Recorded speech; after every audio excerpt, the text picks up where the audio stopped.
Hey everyone, what's going on? Welcome into another edition of Market Takes. Today we are breaking down the surprising, stunning, really rising unexpectedly, the retail sales report. I couldn't think of another R word. My apologies out there to everyone.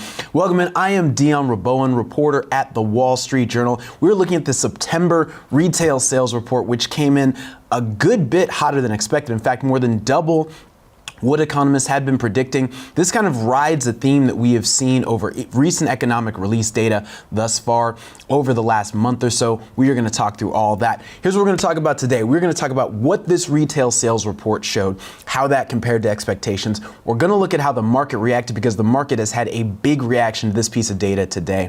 We're going to talk about what this tells us about inflation, what this tells us about the possibility of a recession, because I think two big questions, at least for right now, have been answered by this report.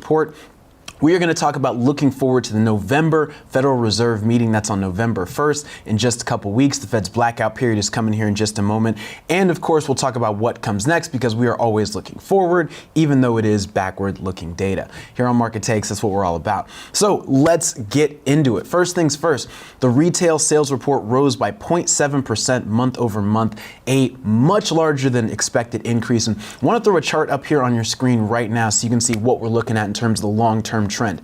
Now, this report would have been the strongest we had since the beginning of the year, but August was revised higher. So we had seen August come in at 0.6%. We were expecting to get a 0.2% or a 0.3% increase month over month. Instead, we got a 0.7% increase. And you see there on the right of your screen, if it looks like those bars are rising up higher than they were, well, that's what's happening. We had seen 4 out of 5 negative reports on the month, and it looked like we were maybe trending lower, moving towards consistently negative reports on the retail sales number. And these last 3 months have really reversed that trend, including this revision higher for August and this month at 0.7%. Really showing that consumer buying remains strong, that folks are still going out there spending money, and this was really widespread. So this chart right here just illustrating what we have seen from retail sales and the change that we have seen month over month. As you see there, a consistent increase.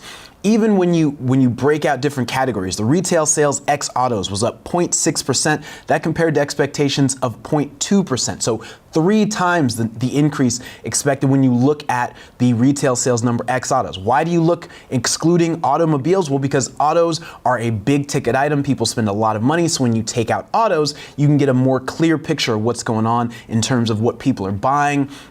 And still, even when you take out autos, there was a big increase overall. Last month, retail sales rose 0.8%, like I said. So we are seeing this consistent acceleration in spending. Remember, these are not adjusted for inflation. So what you could be seeing, rather than folks going out buying more things, what you could be seeing is just an increase in prices, and folks are having to pay more money for those same things. I think Wall Street right now, this shifts the window a bit in terms of what traders and investors, what the Federal Reserve is looking at. What there was worry about was, okay, are we seeing maybe the economy kind of grinding to a halt? Are we seeing, jobs starting to slow down, spending starting to slow down, growth starting to slow down? And this really changes that. Now it's, okay, well, now we're back to where we were before. Is inflation rising higher? Are people spending too much? And that really changes the way that you look at upcoming economic releases. It changes the way that you look at these incoming earning reports, and it changes what we're expecting to hear, or what the way we'll interpret and the way investors will interpret what we hear from the Federal Reserve. So big picture, like I said, there was widespread spending. 8 of 13 categories rose for the month. Best was that miscellaneous category, which, as its name suggests, is all kinds of different things. But non-store retailers, that's basically online, basically Amazon. You could throw in Walmart, Target, some of the bigger online retailers there. That was up 1.1%. Motor vehicles and parts up 1%. Gasoline stations up 0.9%. Food and drinking establishments also up 0.9%. Health and personal care up 0.8%. I tell you all that just to tell you that this was across the board. This wasn't just gas. This isn't just, okay, people are paying more for gas and that's what's driving it. No, this is health and personal care. This is motor vehicles. This is online. This is widespread across the board increases in spending.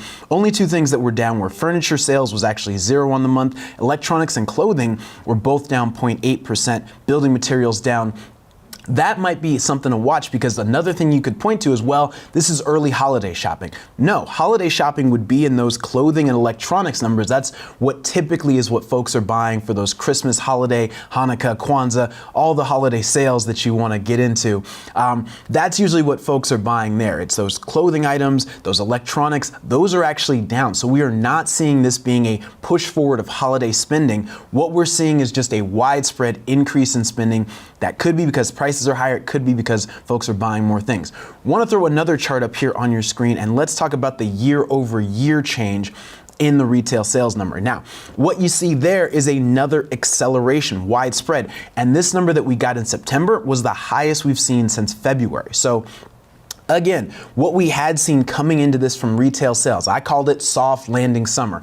Through May, June, July, you saw a decrease moving downward, moving towards zero, right? You had seen these retail sales in terms of compared to where they were a year before, moving lower. Now what you are seeing is they're moving back higher. And again, we are comparing to lower numbers. So as we're looking at September, you look at September of 2022 there on your screen, that was lower, right? That's coming down from where we were in the summer of 2022.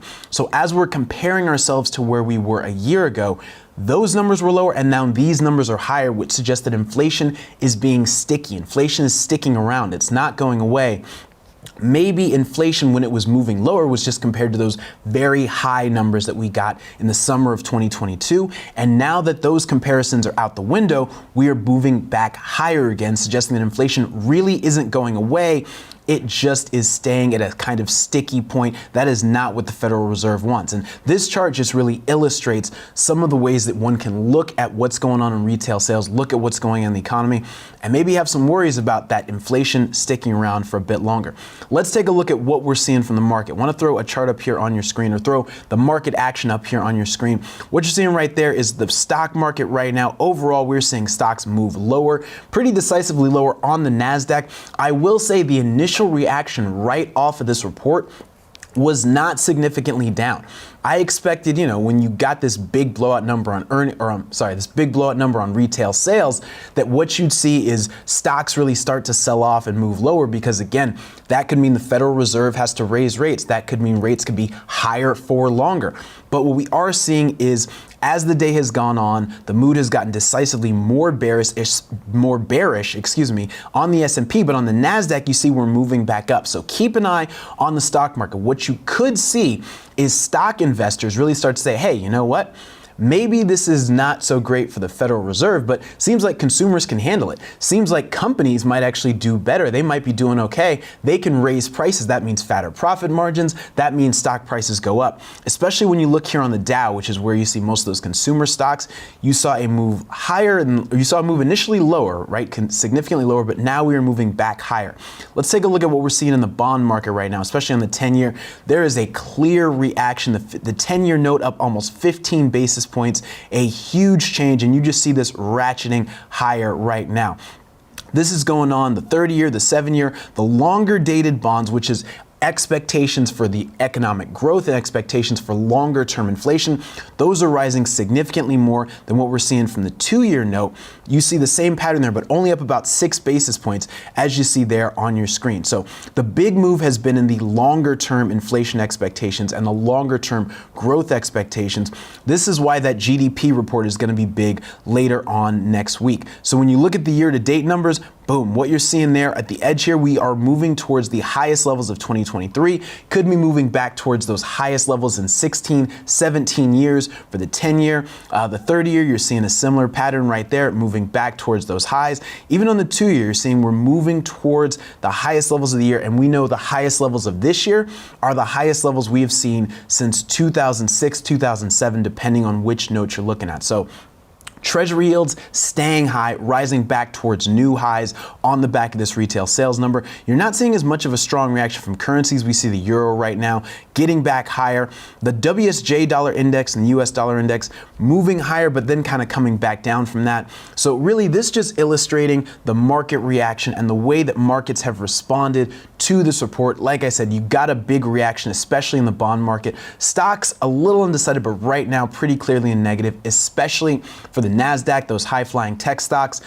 as rates stay longer, it becomes harder for a lot of those companies that don't make a lot of profit, right? They're expected to grow by a lot, and that's why their stock prices are high, but they don't make a lot of profit. It's going to be harder for them to stay in business and keep churning around and keep delivering profits on those stock prices for investors. So keep that in mind. The big question now, what does this tell us about inflation? Well, let's throw another chart up here on your screen right now and talk about just that, right? This is the CPI, Consumer Price Index, and we see again, they're the exact same theme, right? Prices coming down, inflation coming down into the summer, and then picking back up as we start to compare to those later months in 2022. Again, we're seeing inflation stay high. What this suggests is that as inflation came down last year, as we compare to those numbers that we got in 2022, inflation this year could be higher on a percentage basis because, again, you're comparing to the base level of a year before. We are seeing month over month inflation consistently rise. We're seeing retail sales rise, and what we're seeing is inflation sticking around at this 4% level. And this just, this CPI chart just illustrating the theme that we have seen overall in inflation, what we've seen in retail sales. A similar trend has been happening in terms of the jobs report. We are seeing a pick back up, an acceleration. We're not seeing it kind of come back down. And as CPI stays well above the Fed's 2% target, that could mean they have to raise rates again this year. That could mean that they have to keep rates higher, maybe even raise rates more in 2024. If you remember, we talked about this here on Market Takes when we broke down the Fed's latest meeting. There were a number of Fed officials, 12 of them, who thought rates will need to be raised one more time this year. And then a number of Fed officials thought next year rates could be even higher. You saw one or two people on the FOMC say, we think that by the end of 2024, rates will need to be even higher than they are now. That's not a prospect that much of Wall Street and most investors have really considered. They've thought, okay, maybe rates will be higher for longer. Maybe we'll just stay around this 5.5 level where we are now. Rates could go up to 6%. If inflation doesn't come down and in fact keeps accelerating in the theme and in the trend that we have seen over the past few months from retail sales, from CPI, from PCE, the other big inflation gauge that the Fed watches, you could see inflation pick up, and that would mean that the Fed likely is going to raise rates as well. And again, like I said, we've seen that same thing from the jobs report. We added 336,000 jobs in the U.S. last month. That was way more than expected, about double, in fact, almost double. A similar theme that we've seen in this retail sales report today, which is retail sales coming in twice as strong as what economists had expected.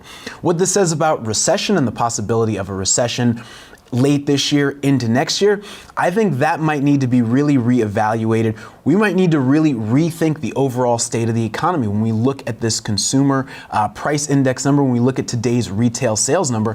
Folks are still going out and spending. Other thing you want to keep your eye on is credit card delinquencies. Those have risen back up to pre-pandemic levels. If you remember, during the pandemic, folks paid down that debt. They said, you know what, I want to get rid of this debt. I want to pay off things that I was buying. I want to pay off my credit cards, pay off some of these personal loans.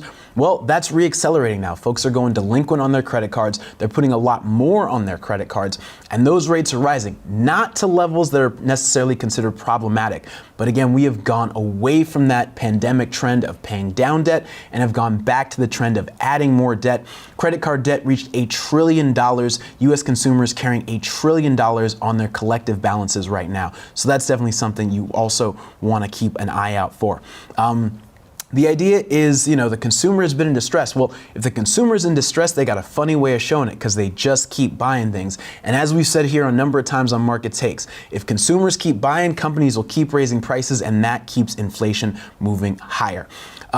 The market is seeing the Fed is more likely to raise rates in December. Still, there's a 55% chance, according to the Fed Funds Futures market, as I check here on my screen, that the Fed will not raise rates in November or December. But that's much lower than it was earlier on before this report. Fed Fund Futures showed a 65% chance yesterday that the Fed would not raise rates and a 73% chance a week ago that the Fed would not raise rates by December. That's down to 55%, and watch out because that could continue to move.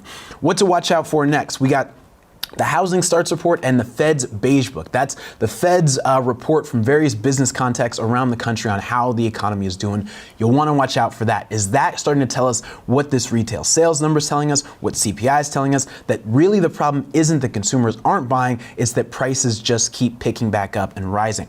And we get lots and lots of Fed speakers through the end of this week. We got Fed Governor Mickey Bowman. We got Fed Governor Chris Waller. We got Philly Fed President Harker, Richmond Fed President Barkin, Chicago Fed President Austin Goolsbee, Dallas Fed President Lori Logan, Atlanta's Raphael Bostic, all coming out and speaking before the Fed's blackout period on Saturday. Those Fed speakers could move the market in a big way. You're going to want to watch out for anything that someone on the Fed says, because now that we're in this new environment where it's all about will they, won't they, will the Fed raise rates again, those Fed speakers could move the market in a big way. Watch out for those the rest of this week. Next thing, leading economic indicators and existing home sales report. Those are both out on Thursday. And then we get Q3 GDP next Thursday. That is going to be a big report, because if it shows the economy grew more than expected, well, you could see a big market sell-off and a return to the lower stock market prices that we had seen back in September. Watch out for that. I know that's crazy to think, right? Too much growth, too much GDP, too much the US economy doing too well could send the stock market into a tailspin, but that could be what we see. Watch out for that next Thursday, October 26th. We'll be right here on Market Takes. I'll be breaking it down for you. Listen, that's going to do it for us here on Market Takes. I'm Dion Rabone, reporter at the Wall Street Journal. Don't forget, for more, you want to check out my podcast, WSJ's Take on the Week. We cut through the noise to explain the major business and financial news that may move markets. Also, you can make smarter investing decisions. Subscribe wherever you get your podcasts. That's Spotify, that's Apple, that's Stitcher, whatever you do, wherever you get your podcasts. You can also check out WSJ.com. Thanks for being with us. We hope you'll join us when we do it again next time.